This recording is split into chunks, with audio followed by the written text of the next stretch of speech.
नमस्कार दोस्तों, आपके अपने YouTube channel online study news में आप सभी लोगों का स्वागत है। दोस्तों आज मैं लेकर आया हूं यानी कि स्पेशल पटवार के लिए। जी हां दोस्तों, स्पेशल पटवार के लिए यानी कि 300 प्रश्नों का पूरा क्यूज होगा दोस्तों यहां पर स्पेशल पटवार के लिए। और संविधान कंप्लीटली, जी हां दोस्तों, कंप्लीटली पूरा संविधान यहां पर पूरा कंप्लीटली हो जाएगा इस वीडियो में। दोस्तों यहां पर देख लीजिए, आपको कहीं पर वीडियो देखने की जरूरत नहीं होगी। इस वीडियो को देखने के बाद आपके अंदर एक ऐसी फीलिंग जागृत हो जाएगी दोस्तों कि आपको ऐसा लगेगा कि अब हाँ, हमारी एग्जाम कल ही हो या फिर कभी भी हो, हम तैयार है दोस्तों यहाँ पर। तो देखिए दोस्तों, सबसे पहले मैं बताऊंगा संविधान में क्या क्या चीज है दोस्तों। इस वीडियो के अंतर्गत संविधान में आपको यहाँ पर मिलेगा यानी कि संविधान निर्माण की प्रक्रिया पूरी, संविधान की अनुसूची, संविधान के भाग, राष्ट्रपति, उपराष्ट्रपति, प्रधानमंत्री, राज्यसभा, लोकसभा, मुख्यमंत्री, राज्यपाल, न्यायवादी, महान्यायवादी, महालोकवादी, सभी चीज यहाँ पर पूरे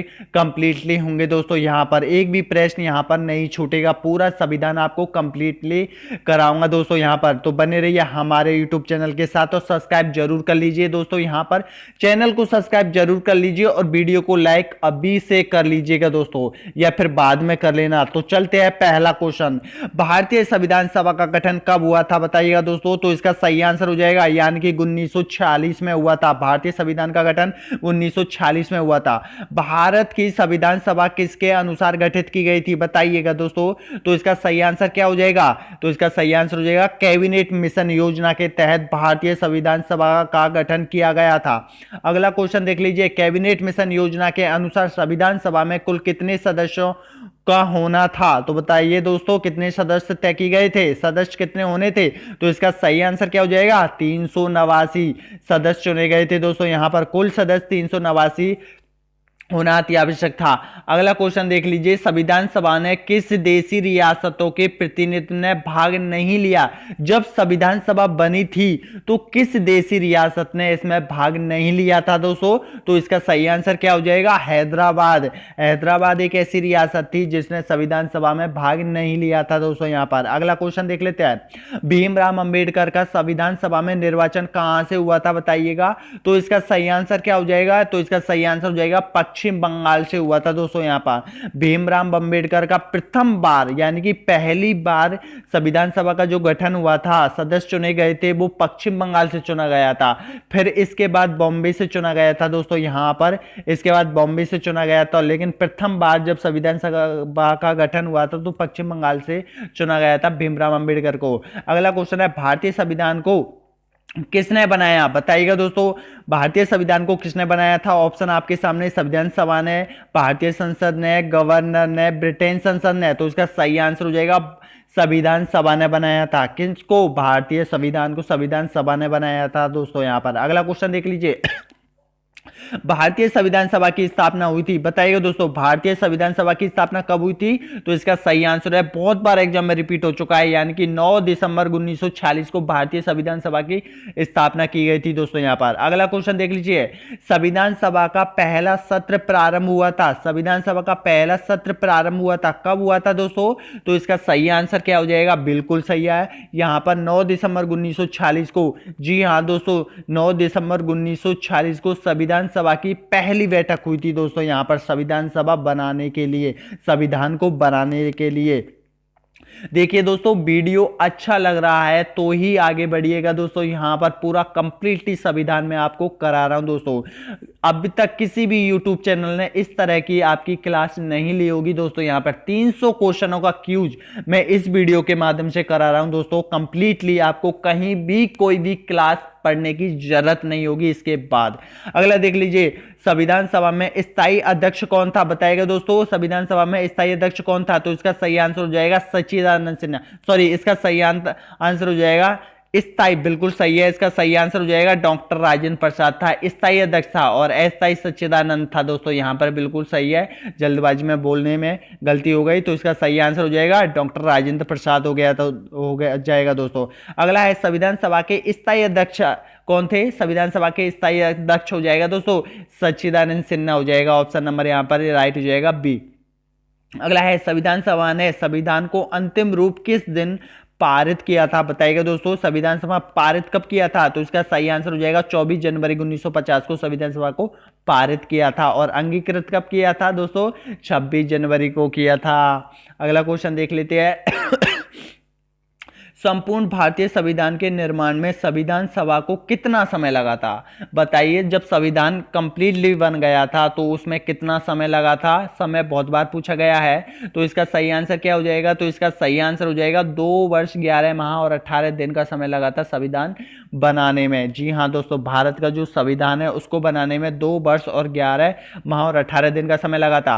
अगला क्वेश्चन देख लीजिए, भारत का संविधान लागू हुआ था? भारत का संविधान लागू कब हुआ था? तो इसका सही आंसर हो जाएगा 26 जनवरी 1950 को भारत का संविधान लागू हुआ था। अगला क्वेश्चन देख लीजिए, भारत के संविधान का निर्माता किसे माना जाता है? भारत के संविधान का निर्माता किसको माना जाता है? तो उसका सही आंसर हो जाएगा भीमराव अम्बेडकर को माना जाता है। अगला क्वेश्चन देख लीजिए, संविधान निर्मात्री सभा झंडा समिति का अध्यक्ष कौन था? तो बताइएगा दोस्तों कौन था? तो इसका सही आंसर हो जाएगा जेपी कृपलानी हो जाएगा दोस्तों। झंडा समिति का जो अध्यक्ष है वो जेपी कृपलानी हो जाएगा।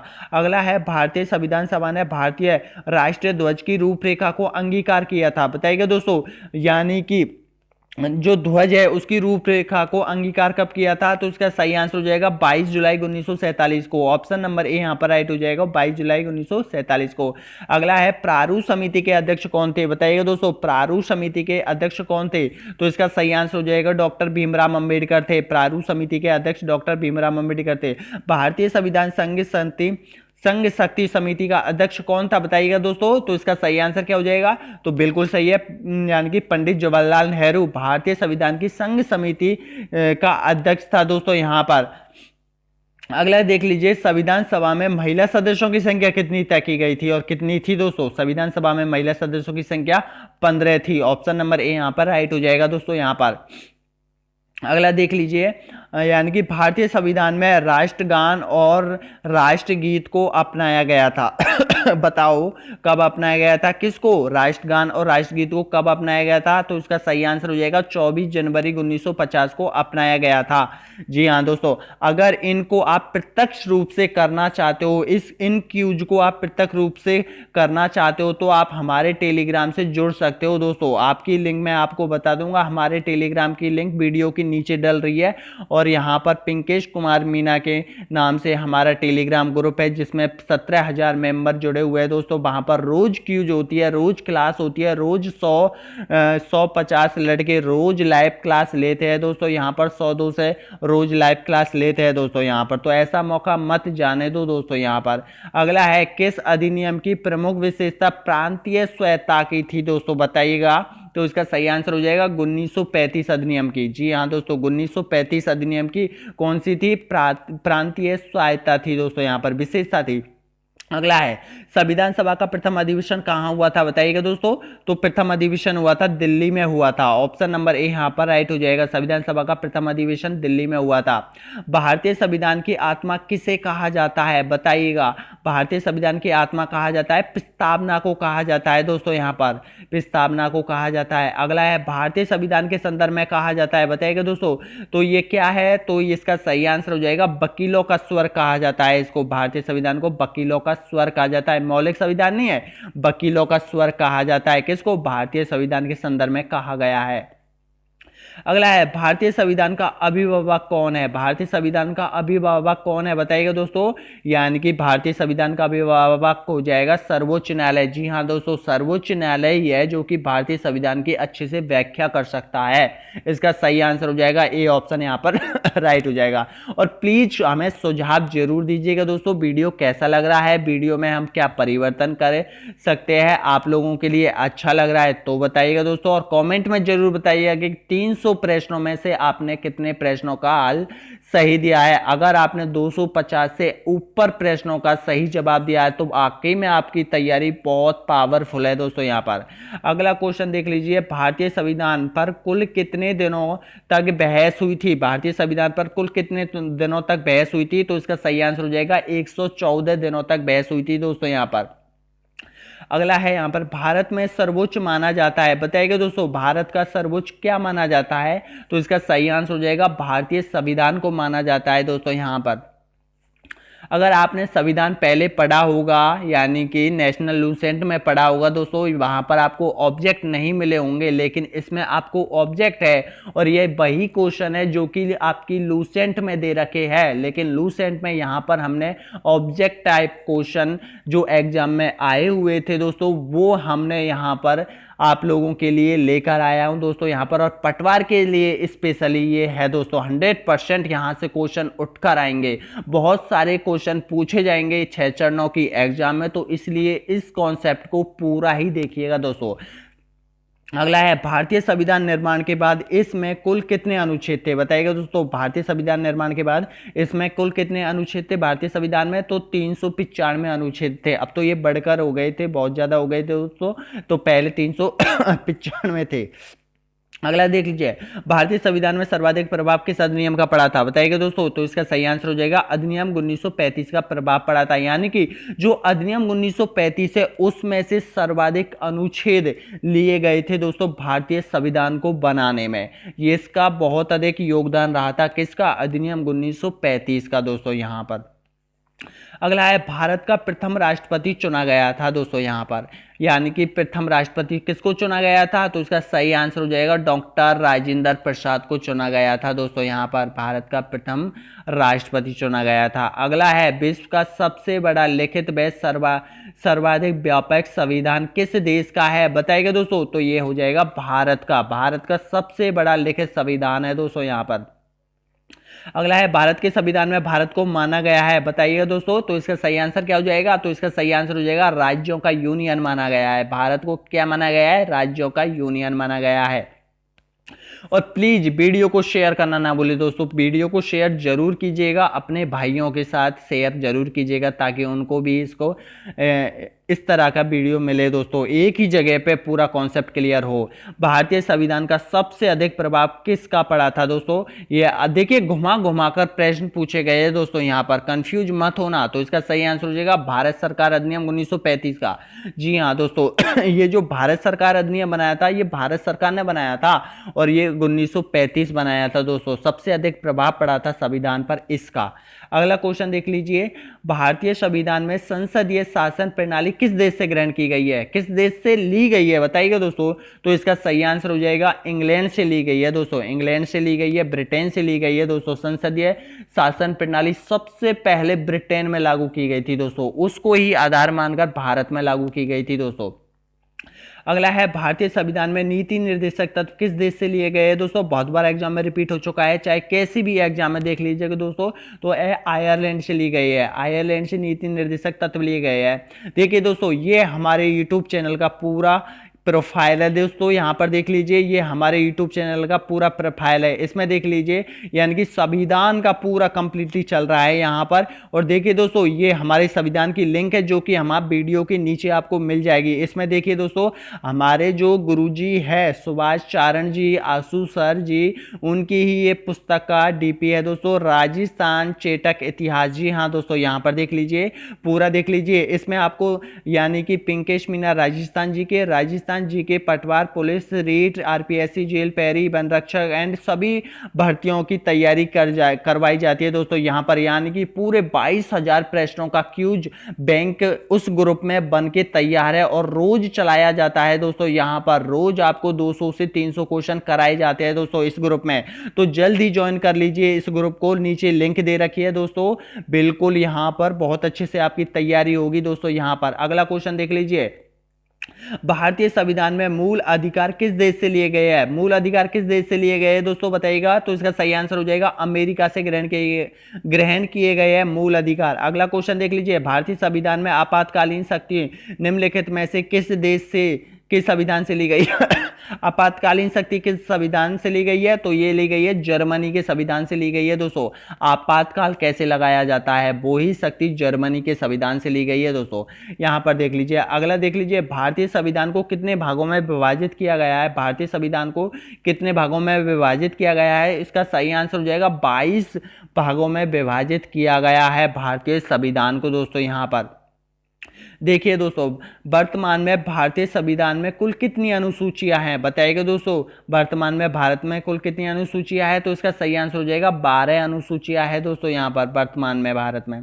अगला देख लीजिए भारतीय संविधान में, सॉरी, अगला देख लीजिए भारतीय संविधान की 8वीं अनुसूची निम्न में से किस विषय से संबंधित है, तो बताइएगा 8वीं अनुसूची निम्न में से किस विषय से संबंधित है, तो इसका सही आंसर हो जाएगा राष्ट्रीय भाषाओं से संबंधित है। 8वीं अनुसूची में भाषाओं का उल्लेख मिलता है, जो कि 22 भाषाओं का उल्लेख मिलता है दोस्तों। यहाँ पर पूरा संविधान मैं आपको कंप्लीट करा रहा हूं। देखिए दोस्तों यहाँ पर, यानी कि 73वें संविधान संशोधन अधिनियम के द्वारा भारतीय संविधान में कौन सी अनुसूची जोड़ी गई थी, बताइएगा दोस्तों, कौन सी अनुसूची जोड़ी गई थी 73वें संविधान में, तो ये 11वीं अनुसूची जोड़ी गई थी दोस्तों। 73वें संविधान, 73वां और 74वां संविधान संशोधन में कौन कौन सी अनुसूची जोड़ी गई थी, 100% पूछे जाते हैं दोस्तों ये क्वेश्चन। तो देख लीजिए आगे, देखिए 74वें संविधान संशोधन अधिनियम द्वारा भारतीय संविधान में कौन सी अनुसूची जोड़ी गई थी दोस्तों, तो इसका सही आंसर हो जाएगा 12वीं अनुसूची जोड़ी गई थी दोस्तों यहाँ पर। अगला क्वेश्चन है, भारतीय संविधान की किस अनुसूची में दल बदल कानून का प्रावधान किया गया है दोस्तों, तो इसका सही आंसर हो जाएगा 10वीं में दल बदल का, और द से हो जाएगा 10वीं, द से हो जाएगा दल बदल, और द से हो जाएगा 10वीं अनुसूची में दल बदल कानून का प्रावधान है। दल बदल कानून वो होता है कि एक पार्टी को छोड़कर नेता दूसरी पार्टी में सम्मिलित हो जाता है, यही दल बदल कानून है। लेकिन मैं 100% इसके खिलाफ हूँ दोस्तों। आप भी जानते होगी दल बदल कानून क्या है। अगर किसी पार्टी का नेता किसी सांसद को लालच देता है, करोड़ों रुपए की घूस देता है, तो वो अपनी पार्टी बदल सकता है, इसलिए मैं इसके खिलाफ हूँ। इसको यहाँ पर संसद को इसको बदलना चाहिए दोस्तों, इसको हटाना चाहिए दल बदल कानून को। अगला देख लीजिए, राष्ट्रपति का पद किस देश के संविधान से ग्रहण किया गया है, बताइए, तो इसका सही आंसर हो जाएगा अमेरिका के संविधान से ग्रहण किया गया है। अगला देख लीजिए, भारत के संविधान में मौलिक कर्तव्यों का प्रावधान किस देश से ग्रहण किया गया है, तो इसका सही आंसर हो जाएगा मौलिक कर्तव्य। देखिए दोस्तों, मौलिक कर्तव्य और मौलिक अधिकार, जी हाँ दोस्तों, मौलिक कर्तव्य तो लिए गए रूस से और मौलिक अधिकार अमेरिका से ग्रहण किए गए दोस्तों। दोनों ही क्वेश्चन अच्छे से रट लीजिएगा दोस्तों, देख लीजिए।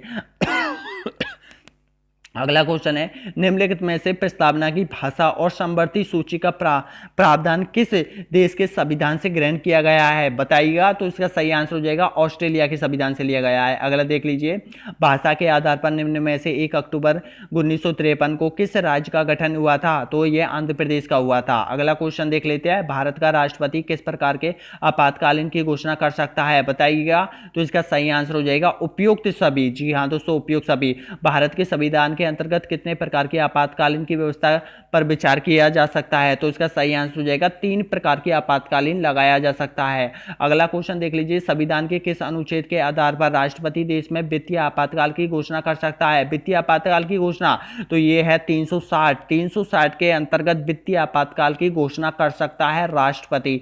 अगला देख लीजिए दोस्तों, यहाँ पर राज्य में आपातकाल के समय राज्य का शासन किसके हाथों में रह जाता है, तो रह जाता है राष्ट्रपति के हाथों में हो जाता है दोस्तों यहाँ पर।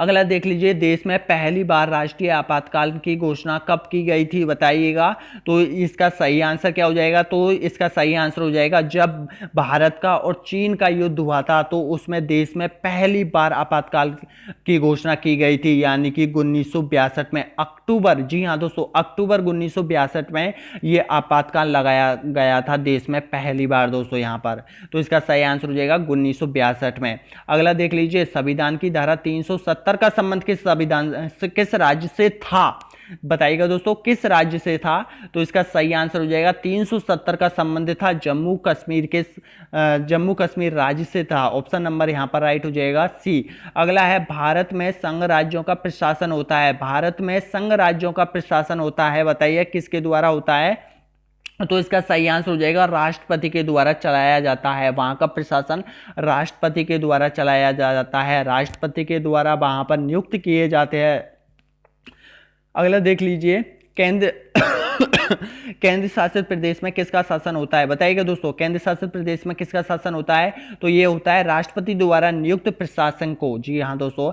अगला है, संसद के दोनों सदनों का सत्रभाषण कौन करता है? तो ये करता है, कौन करता है? राष्ट्रपति कर सकता है दोस्तों यहाँ पर। यानी कि संसद के दोनों सत्र कौन कौन से? लोकसभा और यहाँ पर राज्यसभा, दोनों की बैठक एक चैम्बर में कर सकता है राष्ट्रपति, अगर स्थिति के अनुसार दोस्तों। यहाँ पर बजट से पहले भी राष्ट्रपति संबोधित करता है दोनों ही यहाँ पर राज्यसभा और लोकसभा को। अगला देख लीजिए, भारत की संघीय व्यवस्था को किस नाम से जाना जाता है? भारतीय संघीय व्यवस्था को किस नाम से जाना जाता है? बताइएगा।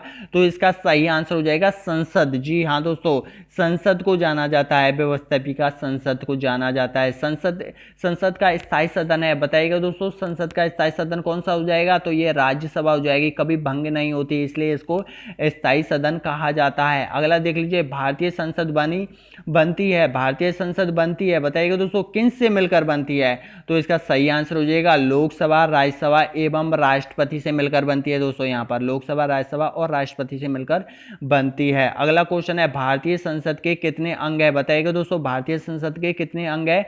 तो इसका सही आंसर हो जाएगा 3 अंग है, राष्ट्रपति, लोकसभा और राज्यसभा। जी हाँ दोस्तों, 3 अंग है भारतीय संसद के।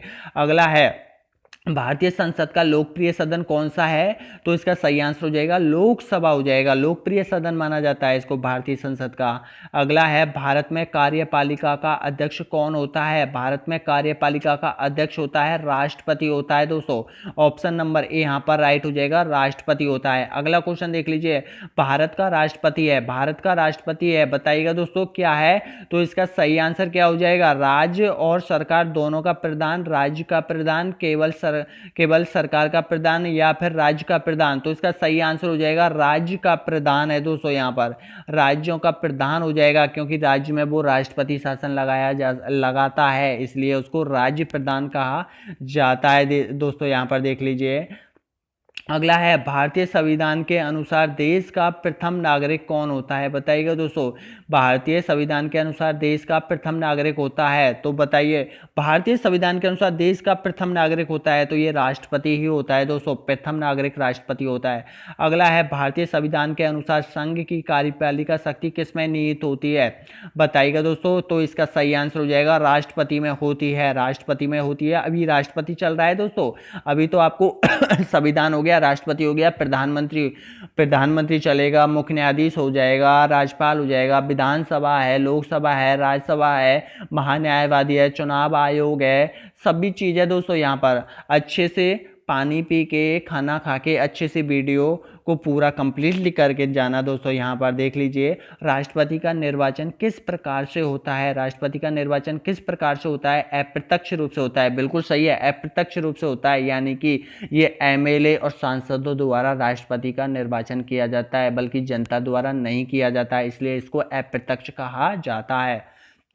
अगला है, राष्ट्रपति पद के निर्वाचन हेतु कौन सी पद्धति अपनाई जाती है? बताइए दोस्तों, बहुत बार एग्जाम में पूछ लिया गया है, सूचीबद्ध, मतबद्ध, सापेक्ष बहुमत पद्धति या फिर क्या? तो इसका सही आंसर हो जाएगा समानुपातिक प्रतिक्रियात्मक एकल संक्रमण मत प्रणाली के अनुसार यानी कि राष्ट्रपति का निर्वाचन किया जाता है दोस्तों। मैंने पिछले वीडियो बनाया था जिसमें यहाँ पर 265 क्वेश्चन थे दोस्तों। यहाँ पर 265 क्वेश्चन थे, कंप्लीटली इतिहास था, जिसमें यहाँ पर प्राचीन भारत का इतिहास, मध्य भारत का इतिहास और आधुनिक भारत का इतिहास है। अगर आपने यहाँ पर वो वीडियो कंप्लीटली नहीं देखा है तो वीडियो को जरूर देख लीजिएगा दोस्तों वहां पर, यानी कि उसकी लिंक भी वीडियो के नीचे मिल जाएगी दोस्तों। यहाँ पर संपूर्ण पूरा कंप्लीटली इतिहास है दोस्तों। यहाँ पर आगे देखिए, राष्ट्रपति पद के चुनाव संबंधित विवाद को किस में निर्देशित किया जाता है? बताइएगा दोस्तों, तो इसका सही आंसर क्या हो जाएगा?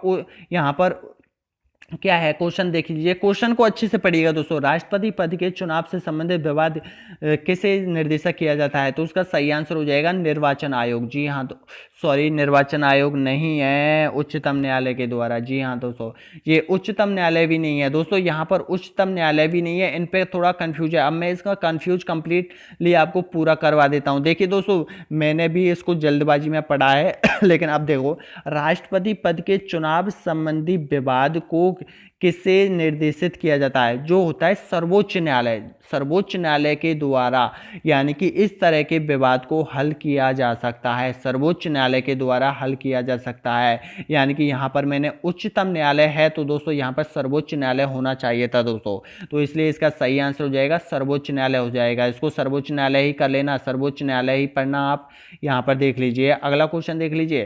राष्ट्रपति के चुनाव के लिए प्रस्तावित एक अनुमोदियों की कम से कम कितनी संख्या होनी चाहिए? तो इसका सही आंसर हो जाएगा 50 व्यक्ति प्रस्तावित होने चाहिए और अनुमोदित होने चाहिए। यानी कि ये सांसद होने चाहिए जो कि राष्ट्रपति का जो चुनाव का जो नामांकन भरता है तब राष्ट्रपति के पास 100 व्यक्ति होना जरूरी है संसद के, जिसमें सांसद भी हो सकते हैं दोस्तों यहाँ पर। तो 50 व्यक्ति तो अनुमोदित होने चाहिए और यहाँ पर प्रस्तावित होने चाहिए दोस्तों। यहाँ पर 50-50 व्यक्ति, तभी जाके वो राष्ट्रपति का चुनाव लड़ सकता है, फॉर्म भर सकता है। अगला है, राष्ट्रपति पद का चुनाव संचालित किया जाता है। बताइएगा दोस्तों किसके द्वारा चुनाव करवाए जाते हैं राष्ट्रपति के? तो इसका सही आंसर हो जाएगा निर्वाचन आयोग के द्वारा राष्ट्रपति का चुनाव करवाए जाते हैं। अगला है, भारत के राष्ट्रपति को कार्य अवधि की समाप्ति से पूर्व भी पद से हटाया जाता है। बताइएगा दोस्तों कैसे हटाया जा सकता है? तो इसका सही आंसर हो जाएगा महाभियोग लगाकर हटाया जा सकता है। अगला क्वेश्चन देख लीजिए, राष्ट्रपति को निम्नलिखित में से कौन से पद और गोपनीयता की शपथ दिलाता है? बताइएगा दोस्तों। तो इसका सही आंसर हो जाएगा सर्वोच्च न्यायालय का मुख्य न्यायाधीश दिलाता है। अगला क्वेश्चन है, राष्ट्रपति के त्याग पत्र की सूचना उपराष्ट्रपति किसको देता है? बताइएगा दोस्तों किसको देता है? तो इसका सही आंसर हो जाएगा लोकसभा अध्यक्ष को देता है। जी हाँ दोस्तों, उपराष्ट्रपति को। यानी कि जब राष्ट्रपति अपना त्याग पत्र उपराष्ट्रपति को देता है तो उपराष्ट्रपति लोकसभा अध्यक्ष को बताता है और लोकसभा अध्यक्ष सभी सांसदों को बताता है कि भाई आज यहाँ पर राष्ट्रपति ने अपना त्याग पत्र दे दिया है, भारत के राष्ट्रपति ने त्याग पत्र दे दिया है। वो संसद में बताएगा, यानी कि राज्यसभा में और लोकसभा में, इस तरह से। अगला क्वेश्चन देखते हैं, भारत का राष्ट्रपति अपना त्याग पत्र किसको संबोधित करता है? बताइए दोस्तों, भारत का राष्ट्रपति अपना त्याग पत्र किसको संबोधित करता है? तो ये देता है उपराष्ट्रपति को देता है। अगला क्वेश्चन देख लीजिए, सबसे लंबे समय तक भारत के राष्ट्रपति रहे थे तो कौन रहे थे? तो डॉक्टर राजेंद्र प्रसाद रहे थे दोस्तों, सबसे अधिक लंबे समय तक रहे थे। अगला है, भारत का राष्ट्रपति राज्यसभा में कितने सदस्यों को मनोनीत करता है? तो ये 12 सदस्यों को मनोनीत करता है। अगला है, भारत के राष्ट्रपति पर महाभियोग लगाने का अधिकार है। बताइए किनको अधिकार है? तो इसका सही आंसर हो जाएगा संसद के दोनों सदन, चाहे वो लोकसभा में भी लगाया जा सकता है, राज्यसभा में भी लगाया जा सकता है राष्ट्रपति पर महाभियोग, लेकिन इसको सिद्ध करना पड़ता है दोस्तों यहाँ पर। अगला क्वेश्चन देख लीजिए, निम्नलिखित में से कौन भारत के राष्ट्रपति के चुनाव में भाग नहीं लेता है? बताइएगा दोस्तों कौन राष्ट्रपति के चुनाव में भाग नहीं लेता है? लोकसभा, राज्यसभा, विधान परिषद या विधानसभा? तो इसका सही आंसर हो जाएगा विधान परिषद। राज्यों में जो विधान परिषद होती है वो राष्ट्रपति के चुनाव में भाग नहीं लेती है दोस्तों। यहाँ पर अच्छे से रट लेना सभी प्रश्नों को, एक बार नहीं तो दो बार रटना, स्क्रीनशॉट ले लेना, और ऐसा भी नहीं हो तो हमारे ग्रुप में आके क्यूज कर लेना, लेकिन इस कॉन्सेप्ट को पूरा ही करना दोस्तों। यहाँ पर बहुत एग्जाम दोगे दोस्तों, यहाँ पर देख लीजिए, तो कंप्लीटली इस पूरे संविधान को कंप्लीट करना। अगला है, संसद में सम्मिलित नहीं है। संसद में सम्मिलित नहीं है, बताइए भारतीय राष्ट्रपति, लोकसभा, राज्यसभा या फिर मुख्य निर्वाचन आयोग? तो इसका सही आंसर हो जाएगा मुख्य निर्वाचन आयोग, यानी कि संसद में सम्मिलित नहीं है। अगला देख लीजिए, भारत के राष्ट्रपति निर्वाचन होने की न्यूनतम आयु सीमा क्या है? बताइएगा दोस्तों भारत के राष्ट्रपति की न्यूनतम आयु सीमा क्या होनी चाहिए? तो 35 वर्ष होनी चाहिए। कम से कम 35 वर्ष होना अति आवश्यक है। भारत सरकार का संवैधानिक अध्यक्ष कौन होता है? तो इसका सही आंसर हो जाएगा राष्ट्रपति होता है भारत सरकार का। अगला है, राष्ट्रपति का प्रति माह वेतन कितना है? राष्ट्रपति का प्रति माह वेतन कितना है दोस्तों? वेतन बदल चुके हैं सभी राजनेताओं के, तो इसको देख लेना। तो इसका सही आंसर हो जाएगा 5 लाख रुपए का वेतन है दोस्तों राष्ट्रपति का, 5 लाख वेतन, और प्लस वेतन के अलावा वेतन भत्ते भी दिए जाते हैं, गाड़ी है और भी है, मकान है, सभी है। भारत के प्रथम राष्ट्रपति महिला थी। बताइएगा दोस्तों भारत की प्रथम राष्ट्रपति महिला, आपको पता है श्रीमती प्रतिभा सिंह पाटिल थी दोस्तों यहाँ पर। अगला देख लीजिए, संविधान के अनुच्छेद 124 के अंतर्गत राष्ट्रपति निम्नलिखित में से क्या कर सकता है? बताइएगा दोस्तों, राष्ट्रपति निम्न में से क्या कर सकता है? तो उसका सही आंसर हो जाएगा सर्वोच्च न्यायालय के न्यायाधीशों की नियुक्ति कर सकता है। सर्वोच्च न्यायालय के न्यायाधीशों की नियुक्ति कर सकता है। अगला देख लीजिए, राष्ट्रपति द्वारा संसद के दोनों सदनों के लिए कुल कितने सदस्यों को नामित करता है? बताइए दोस्तों, दोनों सदनों में कुल कितने सदस्यों को नामित करता है कौन? राष्ट्रपति। तो इसका सही आंसर हो जाएगा 14 व्यक्तियों को। जी हाँ दोस्तों, देखिए 12 सदस्य राज्यसभा के लिए, 2 सदस्य 10 सदस्य लोकसभा के लिए नामित करता है राष्ट्रपति दोस्तों यहाँ पर। और वीडियो को लाइक करना ना भूले दोस्तों, चैनल को सब्सक्राइब जरूर कर ले दोस्तों। मैं बीच बीच में इसलिए बताता हूं ताकि आपको यहाँ पर ध्यान कहीं ना भटके दोस्तों। यहाँ पर अच्छे से देख लीजिए, आप यहाँ पर पूरा कंप्लीटली ही वीडियो को देख कर जाना दोस्तों। यहाँ पर पूरा संविधान है, कंप्लीटली करा रहा हूँ दोस्तों। यहाँ पर आगे है, राष्ट्रपति पर महाभियोग की प्रक्रिया किस देश के संविधान से ली गई है दोस्तों? यहाँ पर तो राष्ट्रपति पर, तो इसका सही आंसर हो जाएगा अमेरिका के संविधान से ली गई है। भारत के राष्ट्रपति का संबंध किस अनुच्छेद से है? भारत के राष्ट्रपति का संबंध है 52 से हो जाएगा दोस्तों। यहाँ पर अनुच्छेद 52 से हो जाएगा। अगला है, किस अनुच्छेद के अनुसार राष्ट्रपति राज्यों में शासन लगा सकता है? बताइएगा दोस्तों, तो ये हुआ 356 के तहत राष्ट्रपति राज्यों में राष्ट्रपति शासन लगा सकता है। अगला है, संसद के दोनों सदनों की संयुक्त अध्यक्षता कौन कर सकता है? बताइएगा, तो इसका सही आंसर हो जाएगा राष्ट्रपति कर सकता है दोनों सदनों की संयुक्त, मैंने पहले भी बताया था। अगला है, राष्ट्रपति द्वारा निम्न में से किस नियुक्ति करता है? राष्ट्रपति निम्न में से किसकी नियुक्ति करता है? तो इसका सही आंसर हो जाएगा उपयुक्त सभी की। जी हाँ दोस्तों, उपयुक्त सभी में कौन है? प्रधानमंत्री की सलाह पर मंत्री परिषद के सदस्यों की, बिल्कुल सही है। सर्वोच्च न्यायालय के मुख्य न्यायाधीश की, बिल्कुल सही है। भारत के महान्यायवादी की, बिल्कुल सही है। तो इसलिए उपयुक्त सभी की नियुक्ति कर सकता है। अगला है, भारत का राष्ट्रपति निम्न में से किसकी नियुक्ति कर सकता है? बताइए, संघीय क्षेत्र के मुख्य आयुक्तों की, वित्त आयोग के सदस्यों की, चुनाव आयुक्त की, या फिर उपयुक्त सभी? तो इसका सही आंसर हो जाएगा उपयुक्त सभी। जी हाँ दोस्तों, मैंने इसमें उपयुक्त सभी इसीलिए डाला है ताकि आपको 2 प्रश्नों में कंप्लीटली 10 प्रश्न कंप्लीट हो जाए दोस्तों यहाँ पर। क्योंकि प्रश्न ऐसे भी आ सकता है, यानी कि संघीय क्षेत्र के मुख्य आयुक्तों की नियुक्ति कौन करता है? तो राष्ट्रपति करता है। वित्त आयोग के सदस्यों की नियुक्ति कौन करता है? राष्ट्रपति करता है। इस तरह के क्वेश्चन आ सकते हैं, तो इसलिए उपयुक्त सभी मैंने डाल दिया है दोस्तों यहाँ पर। देखिए दोस्तों, एक ही प्रश्न में आपको 10 क्वेश्चन कंप्लीट करवा रहा हूं। अगला है, संसद के किसी विधेयक को पारित करने के लिए अंतिम रूप से किसकी अनुमति लेना अनिवार्य है दोस्तों? यानी कि संसद तो इसका सही आंसर हो जाएगा राष्ट्रपति। जी हाँ दोस्तों, राष्ट्रपति की अनुमति लेना अति आवश्यक है। अगर कोई बिल पारित करवाना है, विधेयक पारित करवाना है, तो लास्ट में राष्ट्रपति के साइन जरूर होते हैं। यानी कि सबसे पहले जो विधेयक होता है वो यानी कि लोकसभा में पारित होता है, उसके बाद राज्यसभा में जाता है, उसके बाद यहाँ पर राष्ट्रपति उसको अंतिम मंजूरी प्रदान करवाता है दोस्तों यहाँ पर। अगला है, उपराष्ट्रपति का निर्वाचन कैसे होता है? बताइएगा दोस्तों, उपराष्ट्रपति का जो निर्वाचन है वो कैसे होता है? अप्रत्यक्ष रूप से, प्रत्यक्ष रूप से, मनोनीत रूप से, उपयुक्त में से कोई नहीं? तो इसका सही आंसर हो जाएगा अप्रत्यक्ष रूप से। अप्रत्यक्ष रूप से होता है दोस्तों यहाँ पर राष्ट्रपति का चुनाव, उपराष्ट्रपति का चुनाव। अगला है, भारत के उपराष्ट्रपति के निर्वाचन से संबंधित विवादों को तय करता है। बताइएगा दोस्तों, विवादों को तय करता है, वो ही क्वेश्चन मैंने आपको पहले बताया था, वो क्वेश्चन अब यहाँ पर कंप्लीटली आ गया है। सर्वोच्च न्यायालय कर सकता है दोस्तों, विवादों का हल सर्वोच्च न्यायालय कर सकता है। ऑप्शन नंबर ए यहाँ पर राइट हो जाएगा दोस्तों। आ गया क्वेश्चन वही। उपराष्ट्रपति के चुनाव में कौन कौन मतदान करता है? बताइए दोस्तों, अब है उपराष्ट्रपति के चुनाव में कौन कौन मतदान करता है। प्रश्न को अच्छे से पढ़िएगा दोस्तों। लोकसभा, राज्यसभा के सदस्य, लोकसभा के सदस्य, राज्यसभा के सदस्य, या उपयुक्त में से कोई नहीं? तो इसका सही आंसर हो जाएगा उपराष्ट्रपति के चुनाव में लोकसभा के सदस्य और राज्यसभा के सदस्य ही भाग लेते हैं, ना कि राज्यों के विधान परिषद के और यहाँ पर या विधानसभा के सदस्य नहीं लेते हैं। केवल संसद के दोनों ही सदन के व्यक्ति ही इसमें उपराष्ट्रपति के चुनाव में भाग लेते हैं दोस्तों यहाँ पर। अगला क्वेश्चन देख लीजिए, जो सदस्य भारत के उपराष्ट्रपति का चुनाव करते हैं वो होते हैं। बताइएगा दोस्तों, जो सदस्य यानी कि वो कौन होते हैं? तो इसका सही आंसर हो जाएगा सदन के सदस्य होते हैं। सदन के सदस्य होते हैं दोस्तों यहाँ पर। अगला देख लीजिए, उपराष्ट्रपति का कार्यकाल कितने वर्षों तक होता है? बताइएगा दोस्तों, उपराष्ट्रपति का कार्यकाल कितने वर्षों तक है? तो इसका सही आंसर हो जाएगा 5 वर्षों तक होता है।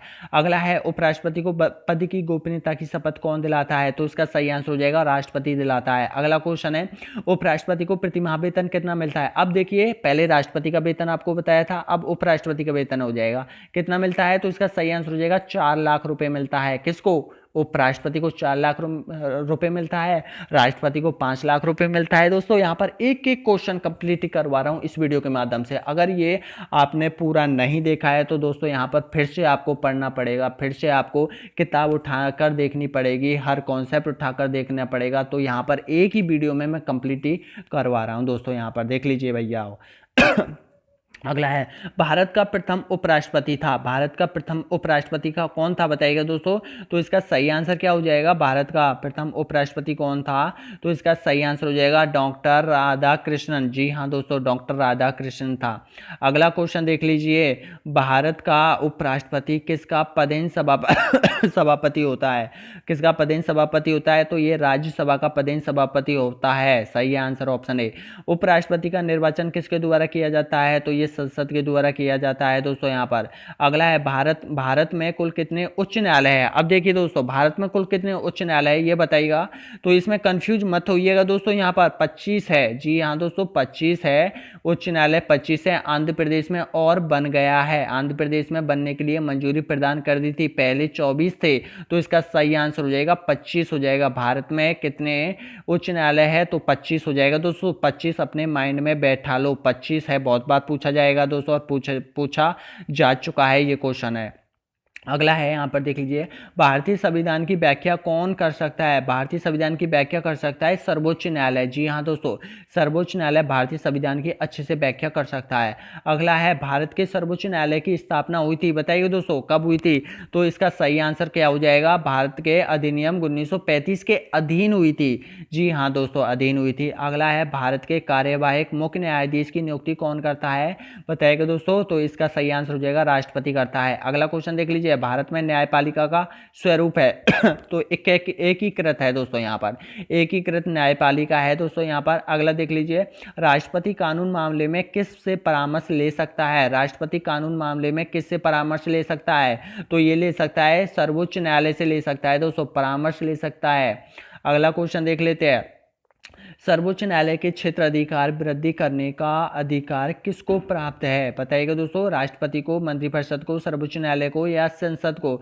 यानी कि सर्वोच्च न्यायालय के क्षेत्र अधिकार में वृद्धि करने का अधिकार किसको है? तो ये संसद को हो जाएगा दोस्तों, संसद को हो जाएगा। यानी कि संसद ही है जो कि कानून बनाती है, संसद है जो कि कानून, सर्वोच्च न्यायालय यहाँ पर और उच्च न्यायालय पर कानून बना सकती है कि भाई कितने जज होने चाहिए, कितने यहाँ पर सर्वोच्च न्यायालय होने चाहिए, कितने उच्च न्यायालय होने चाहिए। इस तरह के जो कानून है वो यहाँ पर संसद द्वारा ही बनाए जाते हैं। अगला है, जनहित याचिका दायर की जाती है, जनहित याचिका दायर की जाती है, बताइए कहाँ पर की जा सकती है? तो देखिए, जनहित याचिका की जा सकती है दोनों में ही, उच्चतम न्यायालय में की जाती है, सर्वोच्च न्यायालय में भी की जा सकती है, किसी भी मामले को लेकर दोस्तों। यहाँ पर माने कि चलो अभी देखो, आपको पता है कि कृषकों का आंदोलन चल रहा है, उसको एक जनहित याचिका लगा सकते हो आप, सुप्रीम कोर्ट में भी लगा सकते हो, उच्चतम न्यायालय में भी लगा सकते हो दोस्तों। यहाँ पर आप चाहे किसी भी पुलिस भर्ती से संबंधित, जो भी आपके खिलाफ अगर पुलिस भर्ती में कोई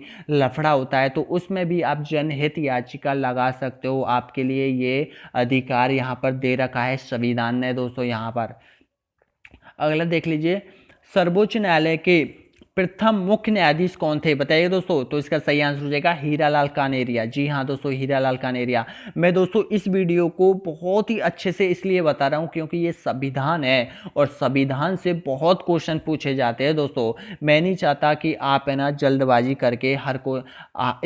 करके एग्जाम में कुछ ऐसा ना करके आओ जो कि आपको परेशानी उठानी पड़े। एक एक क्वेश्चन अच्छे से कर लो, अच्छे से रट लो, अच्छे से समझ लो दोस्तों, यहाँ पर जिंदगी में काम काम आने वाला है। देखिए दोस्तों, एग्जाम में नहीं तो जिंदगी में भी काम आने वाले हैं ये क्वेश्चन। इस तरह के है भारतीय संविधान से संबंधित। ये हमारा संविधान है जो कि हमारे पूर्वज हमें सौंप गए हैं। अगला है, भारत सरकार का प्रथम विधि अधिकारी कौन होता है बताइए। तो इसका सही आंसर हो जाएगा भारत का महान्यायवादी होता है। अगला क्वेश्चन देख लीजिए, भारत सरकार के सर्वोच्च शासकीय अधिकारी कौन थे बताइएगा दोस्तों। सर्वोच्च शासकीय अधिकारी कौन थे, तो इसका सही आंसर हो जाएगा भारत के मंत्रिमंडल के सचिव। जी हाँ दोस्तों, भारत के मंत्रिमंडल के सचिव हो जाएंगे। ऑप्शन नंबर ए यहाँ पर राइट हो जाएगा। अगला क्वेश्चन है, भारत के अटॉर्नी जनरल महान्यायवादी की नियुक्ति कौन करता है, तो इसका सही आंसर हो जाएगा राष्ट्रपति करता है। अगला क्वेश्चन देख लीजिए, भारत का सबसे बड़ा उच्चतम न्यायालय कौन सा है। भारत का सबसे बड़ा उच्चतम न्यायालय इलाहाबाद उत्तर प्रदेश। जी हाँ दोस्तों, इलाहाबाद उत्तर प्रदेश में। और सबसे अधिक यहाँ पर किनकी है, यहाँ जजों की भी सबसे अधिक संख्या इसी उच्च न्यायालय में है। इलाहाबाद उच्च न्यायालय उत्तर प्रदेश में है दोस्तों यहाँ पर। अगला है, सर्वोच्च न्यायालय के मुख्य न्यायाधीश का वेतन कितना होता है। सर्वोच्च न्यायालय का मुख्य न्यायाधीश होता है, उसका वेतन कितना होता है, तो इसका सही आंसर हो जाएगा 2,80,000। जी हाँ दोस्तों, सबका वेतन, मैंने बताया था कि सबका वेतन बदल चुका है। राष्ट्रपति, उपराष्ट्रपति, राज्यपाल, सर्वोच्च न्यायालय, उच्च न्यायालय, मुख्य न्यायाधीश, उप न्यायाधीश, सभी चीज का यहाँ पर, महान्यायवादी, लेखावादी, सब चीज का यहाँ पर बदल चुका है। तो इसका सही आंसर हो गया 2,80,000। माइंड में बैठा लो दोस्तों यहाँ पर। अगला देख लीजिए, सर्वोच्च न्यायालय के अन्य न्यायाधीशों का वेतन होता है। अब देखिए दोस्तों, सर्वोच्च न्यायालय के अन्य न्यायाधीशों का वेतन कितना होता है, तो इसका सही आंसर क्या हो जाएगा, तो इसका सही आंसर हो जाएगा सर्वोच्च न्यायालय के अन्य न्यायाधीशों का होता है 2,50,000। देखिए दोस्तों, 2,50,000 होता है। इसके बाद देख लीजिए, उच्चतम न्यायालय के मुख्य न्यायाधीश का वेतन। अब उच्च न्यायालय के मुख्य न्यायाधीश का वेतन कितना होता है बताइएगा, तो इसका सही आंसर हो जाएगा 2,50,000। जी हाँ दोस्तों, 2,50,000 होता है। अगला क्वेश्चन देख लीजिए, इसी टाइप का है, उच्च न्यायालय के अन्य न्यायाधीशों का वेतन कितना होता है, तो इसका सही आंसर हो जाएगा 2,25,000। देखिए दोस्तों, 4 क्वेश्चन है, लेकिन आपको ये चारों प्रश्न आपको कंफ्यूज कर रहे हैं। क्यों कर रहे हैं आप देख लीजिए। सबसे पहले देख लीजिए, फिर से मैं बता दूं दोस्तों, यहाँ पर ये बहुत ही इंपॉर्टेंट है। तो यहां पर देख लीजिए, यानी कि सर्वोच्च न्यायालय के मुख्य न्यायाधीश का वेतन है 2,80,000। इसके बाद देख लीजिए, सर्वोच्च न्यायालय के अन्य न्यायाधीशों का है, कम है, सर्वोच्च न्यायालय के अन्य न्यायाधीशों का है 2,50,000। इसके बाद पूछा है, उच्च न्यायालय, जो राज्यों में उच्च न्यायालय होता है उसके न्यायाधीशों का जो वेतन होता है वो 2,50,000 होता है। अगला देख लीजिए, उच्च न्यायालय के अन्य न्यायाधीशों का वेतन, जो कि अन्य न्यायाधीश होते हैं, 2,25,000 होता है दोस्तों। ये कंप्लीट हो गया। अगला क्वेश्चन बढ़ते हैं, भारत के किस केंद्र शासित प्रदेश में अपना उच्च न्यायालय है बताइएगा दोस्तों, तो ये हो जाएगा दिल्ली में है। अपना खुद का उच्च न्यायालय है दोस्तों, यहाँ पर एकमात्र केंद्र शासित प्रदेश में ही उच्च न्यायालय है।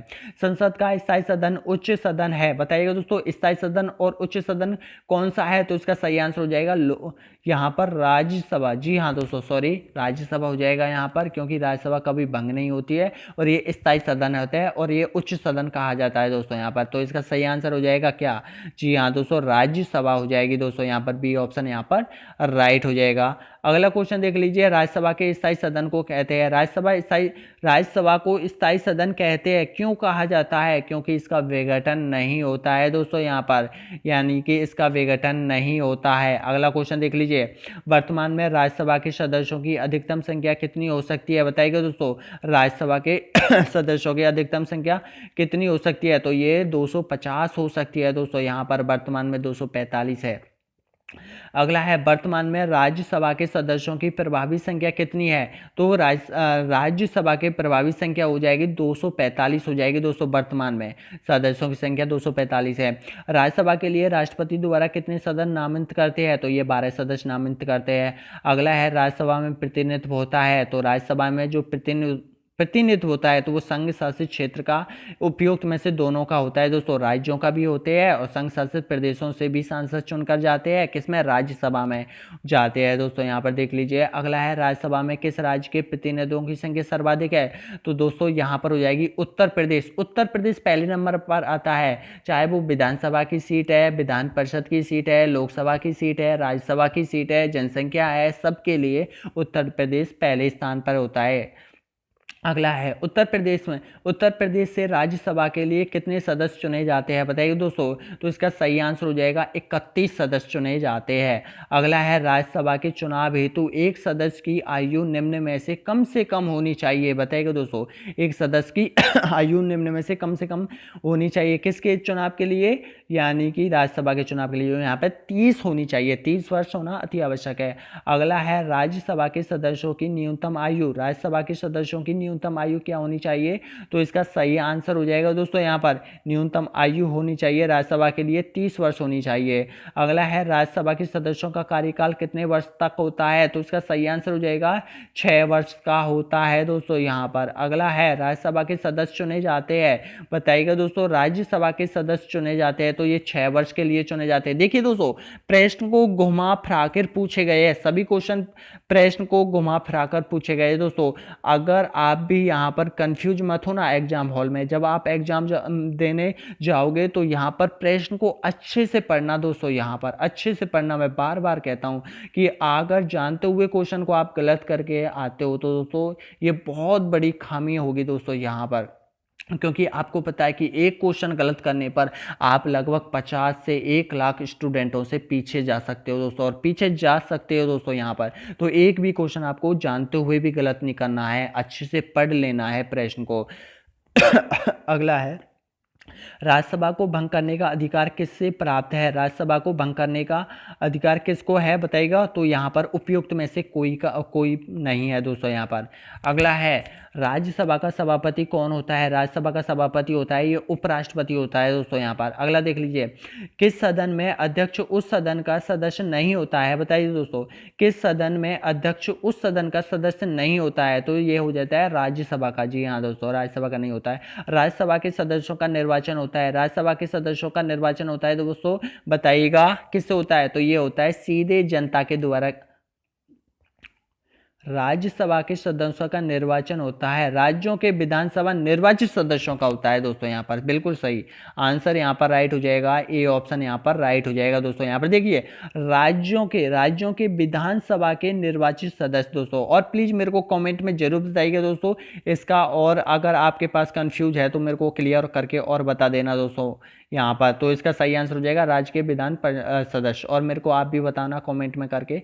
अगला है राज्यसभा द्वारा लोकसभा को धन विधेयक कितने समय में लौटा दिया जाता है दोस्तों। धन विधेयक होता है वो कितने समय में लौटाया जाता है। तो इसका सही आंसर हो जाएगा 14 दिन के भीतर धन विधेयक को लोकसभा में लौटा दिया जाना चाहिए।